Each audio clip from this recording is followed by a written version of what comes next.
નમસ્કાર, હું છું વિક્રમ વકીલ. તમે જોઈ રહ્યા છો hotline news.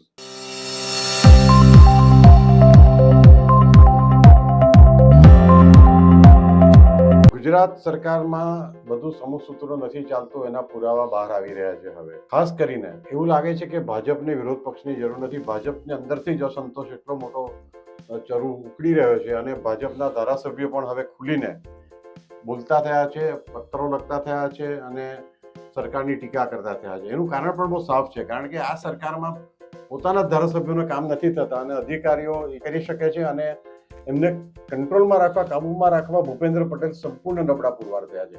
Bhupendra Patel chief મિનિસ્ટરનો એમના અધિકારીઓ પર કોઈ કાબુ નથી. એને કારણે ધારાસભ્યોએ સહન કરવું પડે છે. બીજું કે ધારાસભ્યોએ તો જ્યારે ઇલેક્શન લડે ત્યારે મત માંગવા માટે લોકો સમક્ષ જવાનું છે, કાર્યકરો સમક્ષ જવાનું છે અને કાર્યકરોના કામ નહીં થાય, પ્રજાના કામ નહીં થાય ત્યારે ધારાસભ્યો હતાશ અનુભવે છે. એ પણ દેખીતું છે. આપણી પાસે કેટલાક કિસ્સાઓ પણ છે, પરંતુ આ બાબતે આજે આપણી સાથે વધુ ચર્ચા કરશે જાણીતા પત્રકાર કિરીટભાઈ ત્રિવેદી. કિરીટભાઈ, આપનું સ્વાગત છે. જી, ધન્યવાદ. આપણે જો કિરીટભાઈ નામ જોઈએ તો કુમાર કાંટાણી સુરતના ધારાસભ્ય છે. એણે ખાડીપુરની સમસ્યા માટે પ્રશ્ન ઉઠાવ્યા હતા અને કીધું ના છૂટકે આંદોલન કરવું પડશે. સંજય કરોડિયા, એમણે કહ્યું હતું કોઈ અધિકારી કામ માટે રૂપિયા માંગે તો મારી પાસે આવજો. યોગેશ પટેલે કહ્યું જિલ્લા કલેક્ટર કચેરીઓ ભ્રષ્ટાચારનો અડ્ડો બની ગઈ છે, સરકારનું નિયંત્રણ જ નથી. આ રીતે ઘણા હાર્દિક પટેલથી માંડીને અભયસિંહ તડવી એવા ઘણા બધા બીજા ધારાસભ્યો છે જેમણે ખુલીને સરકારની ટીકા કરવી પડી છે.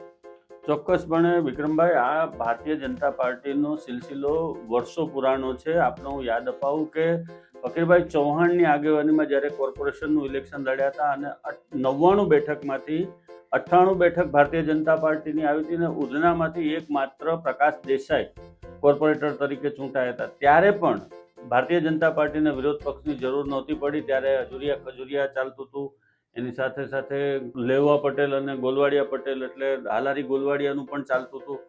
આ જ રીતે હાલમાં જે ધારાસભાની અંદર પરિસ્થિતિ છે એને જોતા એવું લાગી રહ્યું છે કે ધારાસભ્યો સાચા છે, એ લોકોના કામ નથી થતા, પ્રજાની વચ્ચે એ લોકો જઈ નથી શકતા. હાર્દિક પટેલ જેવા નેતા હોય કે પછી કુમાર કાનાણી હોય, એ લોકોને દબંગાઈ કરી અને પછી કામ કરાવવા પડે છે. સતત રજૂઆતો પછી પણ અધિકારીઓ કોઈ કામ નથી કરતા. સતત ભ્રષ્ટાચારના આક્ષેપો તંત્ર ઉપર થઈ રહ્યા છે, અધિકારીઓ ઉપર ભ્રષ્ટાચારના આક્ષેપો થાય છે, બદલીઓમાં પણ ભ્રષ્ટાચારના આક્ષેપો થાય છે. આ બધું ક્યાં સુધી ચાલવાનું? આજે 156 સીટ આવ્યા પછી તમે આમ આદમી પાર્ટીના 2-5 ધારાસભ્યો બીજા પણ તોડીને લાવ્યા છો અને એમાં પાછી બાય ઇલેક્શનમાં તમે 1-2 વધ્યા છો. ત્યારે આ પરિસ્થિતિને જો લોકોના કામ નહીં થાય અને ધારાસભ્યો પોતાનો રોષ પ્રગટ કરશે તો એ સરકાર માટે લાલ બત્તી સમાન છે.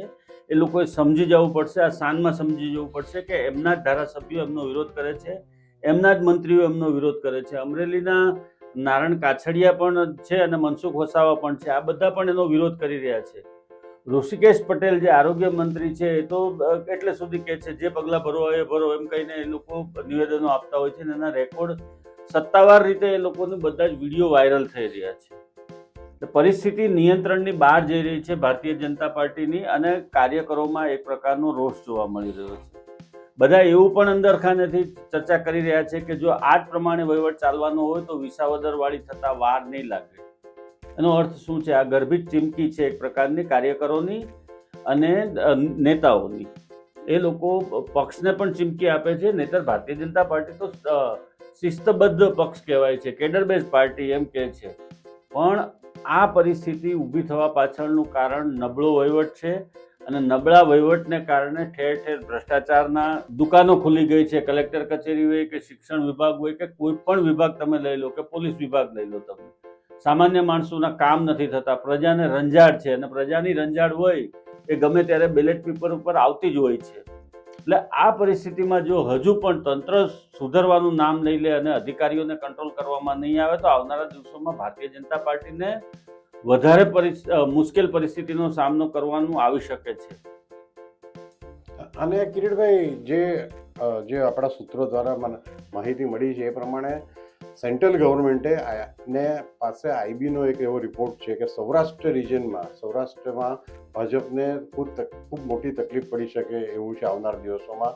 અને ખાસ કરીને સૌરાષ્ટ્રના પાટીદારો ખૂબ નારાજ છે ભાજપને કારભારથી અને એટલે એમણે નરેન્દ્ર મોદી ભાવનગરમાં રોડ શો કરવા આવી રહ્યા છે. તો એમણે ભાવનગર કેમ પસંદ કર્યું? કારણ કે સૌરાષ્ટ્રમાં ભાવનગરની આસપાસના જે વિસ્તારો છે એમાં ભાજપ માટે બહુ જ મોટા પ્રમાણમાં અસંતોષ છે. એવા આઈબીના રિપોર્ટ અમિત શાહ સુધી પહોંચ્યા છે અને અમિત શાહ અને નરેન્દ્ર મોદીએ મિટિંગ કર્યા પછી નક્કી કર્યું છે હવે ગુજરાત પર વધારે ધ્યાન આપવું અને જો મુખ્યમંત્રી નબળા પડતા હોય તો એમને બદલવામાં પણ આવશે કે બીજા મિનિસ્ટરોને પણ બદલવામાં આવશે, એવા અંદરના રિપોર્ટ છે. ચોક્કસપણે ભાવનગર આમ ગણો તો પાટીદારોનો હબ તો છે જ. ભાવનગરથી મેસેજ સીધો સુરત પણ આવે છે, કેમ કે ભાવનગરના જેટલા પણ ડાયમંડ ઇન્ડસ્ટ્રીના મોટા માથા છે એ બધા અહીંયા આપણે સુરતની અંદર છે. બીજી વસ્તુ કે ભાવનગરની અંદર કોળી સમાજના મતદારો પણ ખૂબ મોટી સંખ્યામાં છે. આખું તમે ભાવનગરથી મહુવાથી ઉપરનો પટ્ટો આખો જુઓ તમે, રાજુલા ને એ બધો બેલ્ટ, એ બેલ્ટની અંદર બધે જ કોળી મતદારોની પણ સંખ્યા ખૂબ મોટી છે અને ફોકસ કરવું પડે એવું છે કે પાટીદારોની નારાજગી આ સરકાર લાંબો સમય સુધી સહન કરી શકે એમ નથી.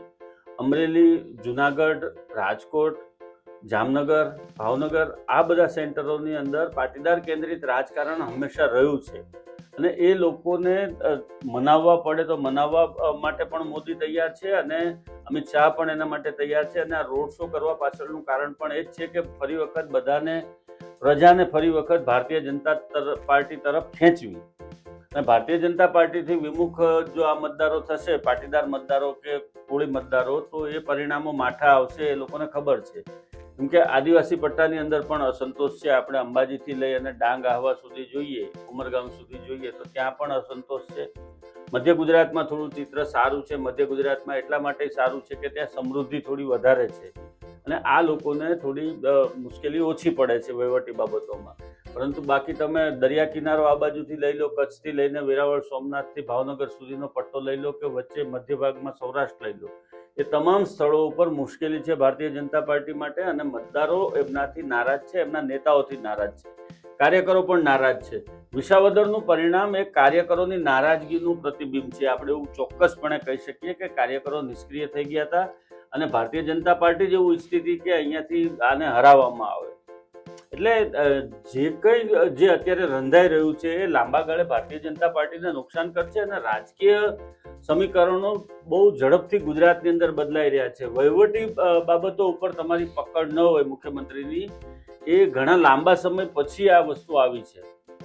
વહીવટી બાબતો ઉપર પકડ ન હોવી એ ઘણા લાંબા સમય સુધી ભારતીય જનતા પાર્ટીમાં ઘણા લાંબા સમય પછી આવ્યું છે. કેમ કે એના પહેલા બ્યુરોક્રેટ્સ ઉપર આનંદીબેન પટેલ હતા કે વિજય રૂપાણી હતા કે નીતિન પટેલ હતા ડેપ્યુટી સીએમ કે નરેન્દ્રભાઈ હતા. નરેન્દ્રભાઈ તો લિટરલી બધું જ કબજે કરી લીધું હતું અને એમની સામે તો કોઈનું પણ કે કોઈ અધિકારી કે કોઈનું પણ કંઈ ચાલતું નહોતું. પરંતુ હવે ધીમે ધીમે એ પકડ ઢીલી થઈ રહી છે અને પકડ એ ઢીલી થવાને કારણે પ્રજા પીસાઈ રહી છે. આજે તમે જુઓ ભ્રષ્ટાચાર જે પ્રમાણે વધ્યો છે અને જે પ્રમાણે લોકોની હાલાકીમાં વધારો થઈ રહ્યો છે દિવસે ને દિવસે, તમે આખા રાજ્યની અંદર એક સરખા રોડ નથી આપી શકતા. વિક્રમભાઈ, હું તાજેતરમાં જ કેરલા ગયો હતો, તિરુવનંતપુરમ. આપણે સુરત શહેરની અંદર રેલવે સ્ટેશનથી લાલ દરવાજા સુધીમાં જેટલા ખાડા છે ને એટલા આખા તિરુવનંતપુરમમાં નથી ખાડા. કોઈ પણ જગ્યાએ કોઈ બમ્પ ના આવે, સીધો જ રોડ આવે અને દરિયા કિનારા પર છે અને સૌથી પહેલો વરસાદ ત્યાં આવે ને સૌથી વધારે વરસાદ ત્યાં કેરલામાં પડે છે. છતાં એના રોડ રસ્તા તમે જુઓ તો તમારી તબિયત ખુશ થઈ જાય. આપણે તો કમ્પેર કરવામાંથી જ ઊંચા નહીં આવીએ. એની પ્રજાની સિવિક સેન્સ તમે જુઓ. ત્યાં સામ્યવાદીઓનું શાસન છે પરંતુ પ્રજાના જે હિતની વાત આવે છે, આ બહુ સામાન્ય પ્રજા કોઈ અપેક્ષા નથી રાખતી તમારી પાસેથી. માત્ર એને રોડ રસ્તા સારા આપો, એને પીવાનું શુદ્ધ પાણી આપો અને બાકીની જે એની ફેસિલિટી છે એક નાગરિકના અધિકાર તરીકેની એટલું આપો. પણ તમે એટલું આપવામાં પણ અત્યારે નિષ્ફળ ગયા છો. કેટલા સમયથી ગુજરાતના રોડ રસ્તા બધા ખાડા ખબ્બડ થઈ ગયા છે. એ બધું તમારે ક્યાં જાય છે? પૈસા ક્યાં જાય છે? રોડ રસ્તાના પૈસા કોના ખિસ્સામાં જાય છે? આ બધું ધોવાઈ જાય છે અને કોના ખિસ્સામાં જાય છે તમને ને મને બધાને ખબર છે. કિરીટભાઈ, બીજી પણ એક વાત છે કે લો એન્ડ ઓર્ડરની પરિસ્થિતિ પણ દિવસે દિવસે બગડતી રહી છે. ગુજરાત બહાર જે તારે આપણા મિત્રો કેટલાક પૂછે છે, એક તો સવાલ કે ભાઈ ગોપાલ ઇટાલિયા એક જમાનામાં હોમ મિનિસ્ટરને ચપ્પલ માર્યું હતું છૂટું, અને છતાં પણ ગોપાલ ઇટાલિયા આટલા લોકપ્રિય છે ગુજરાતમાં, તો ભાજપની પબ્લિસિટીની મશીનરી શું કરે છે? આ ઇસ્યુ લોકો યાદ રાખે છે કે ભાઈ જે માણસે હોમ મિનિસ્ટરને ચપ્પલ મારી હતી અને એનો વાળ વાંકો નહીં થયો અને એમએલએ બની ગયા, તો ભાજપના નેતાઓ તો બધા મિનિસ્ટરો રીલ બનાવવાથી ઊંચા નથી આવતા. સિંઘમની જેમ ચાલીને આજુબાજુ 4-5 ચમચો અને વચ્ચે આગળ ચાલતા હોય છે વ્હાઇટ એન્ડ વ્હાઇટ કપડામાં, અને એ બધા રીલો બધા સોશિયલ મીડિયામાં કરે છે. અંદર ઉદ્ઘાટનો કરતા દિવસમાં 50 ઉદ્ઘાટનો કરતા હશે તો 50 ઉદ્ઘાટનના રીલ બનાવીને લોકો સોશિયલ મીડિયામાં મૂકે છે, અને ખૂબ વરવા લાગે છે આવું જ્યારે કરે છે ત્યારે. કે બધા એમ જ કહે છે કે આ લોકો પાસે બીજું કંઈ કામ જ નથી રિબિન કાપવા સિવાય, તમારી પાસે કે તમારી રીલ બનાવવા સિવાય તમે ઓફિસમાં ક્યારે બેસો છો, લોકોના સમસ્યાઓનું નિરાકરણ, એ સમસ્યાઓ છે એને તમે ક્યારે લોકોને સાંભળો છો, કે તમે અધિકારીઓ પર તમારો કોઈ કંટ્રોલ નથી, અધિકારીઓ જ રાજ કરે છે. એટલે આજે કોઈ ભવિષ્યમાં ભાજપને આવતી ચૂંટણીમાં જો તકલીફમાં મુકાય તો નવાઈ લાગશે નહીં કોઈને પણ. ચોક્કસપણે જે પ્રમાણે આ તંત્ર ચાલી રહ્યું છે અને જે પ્રમાણે પ્રજાનો રોષ વધી રહ્યો છે, તમે કીધું કે ધારાસભ્યોની વાત કોઈ કાને પણ ધરતું નથી, અને એ લોકોને પણ એની મર્યાદા ખબર છે કે એના નિર્ણયો ક્યાંથી લેવાય છે અને કઈ રીતે લેવાય છે. ધારાસભ્યોનું કંઈ જ ઉપજતું નથી એમ કહીએ તો પણ ચાલે, કેમ કે તો જ ધારાસભ્યોએ પત્રો લખવા પડે, તો જ ધારાસભ્યો મુખ્યમંત્રી સુધી વાત લઈને જાય. જો ધારાસભ્યનું એના લેવલેથી એટલું ઉપજતું હોય અને વહીવટી બાબતોમાં એની જો ગણતરી કરવામાં આવતી હોય, તમે સંકલનની બેઠકો જુઓ, છેલ્લા કેટલા સમયથી સંકલનની બેઠકોની અંદર ધારાસભ્યો રીતસર લોહી ઉકાળા કરી રહ્યા છે, પણ એનું કોઈ જ સાંભળતું નથી. હવે આ પત્રો લખવાની નોબત એટલે જ આવી છે કે પ્રજાના કામ થતા નથી, અને જવાબ અલ્ટિમેટલી ભારતીય જનતા પાર્ટી કે મુખ્યમંત્રીએ નથી આપવાનો, પરંતુ જે તે વિસ્તારના ધારાસભ્યોએ આપવાનો છે પ્રજાને. હવે જે તે વિસ્તારના તમે ધારાસભ્યો ગણો તો તમે વિચાર કરો કે સુરત શહેરથી માંડીને આપણે વડોદરા, અમદાવાદના જે ધારાસભ્યો છે એ કોઈની પણ વહીવટી બાબત ઉપર પકડ નથી, કોઈને પણ કોઈ કંઈ સાંભળતું નથી, અધિકારીઓ પણ કોઈ સાંભળતા નથી, પોલીસ તંત્ર પણ કંઈ સાંભળતું નથી. બીજી વસ્તુ રહી વાત કાયદો અને વ્યવસ્થાની, તો કાયદો અને વ્યવસ્થાની બાબતમાં જે પ્રમાણે અત્યારે એમ કહેવાય કે લાલિયાવાડી ચાલી રહી છે, તમે જુઓ અધિકારીઓનું આંતરિક રાજકારણ પણ એટલું જ ગરમાયેલું છે. અત્યારે પોલીસ અધિકારીઓનું રાજકારણ એટલી ખરાબ રીતે ગરમાયેલું છે કે તમે જો ઘણા સમયથી પોલીસ વેલફેરના જે પ્રોગ્રામો થતા હતા એ પણ લગભગ બંધ થઈ ગયા છે. પોલીસના પરિવારો માટેનું ફંડ એકત્ર કરવાના ઘણા સમયથી કાર્યક્રમો નથી થતા. બધા જ પોતપોતાની મસ્તીમાં છે, બધા પોતપોતાની રીતે જ્યાંથી આવે ત્યાંથી ઉસેટવાની નોબત આવી ગઈ છે. લોકોને એક જ માનસિકતા છે કે અહીંયાથી જેટલું ઉસેટી શકાય એટલું ઉસેટી લો. સુરતના જ એક અધિકારીની તમને વાત કરું તો સાહેબ, એને દિવાળીની ગિફ્ટ આવતી હતી એનું પણ એને બારોબાર વેચાણ કરવાનું ચાલુ કરી દીધું હતું. તો કઈ હદે આ વકરેલો છે ભ્રષ્ટાચાર એ પણ ખબર પડે આપણને. અને ક્રિમિનલ બાબતમાં તમે જુઓ કે કેટલા બળાત્કારો થાય છે, કેટલી લૂંટ હત્યાના બનાવો બને છે. સાયબર ફ્રોડની બાબતમાં તમે શું કર્યું? છેલ્લા આટલા સમયથી સાયબર ફ્રોડને લઈને તમે માત્ર કોલર ટ્યુન મુકાઈ ગઈ અને કોલર ટ્યુનમાં 1930 નંબર ડાયલ કરો, એના સિવાય તમે ગ્રાઉન્ડ ઉપર શું કર્યું? તમે કઈ રીતે એને અટકાવવા માંગો છો? કઈ રીતે આટલા લોકોને ડિજિટલ એરેસ્ટ કરવામાં આવે છે એની બાબતમાં શું થયું? ઘણા બધા એવા પ્રશ્નો છે કાયદો અને વ્યવસ્થાને લગતા કે એમાં પ્રજાને જવાબ આપવા આ લોકોએ ભારે પડશે.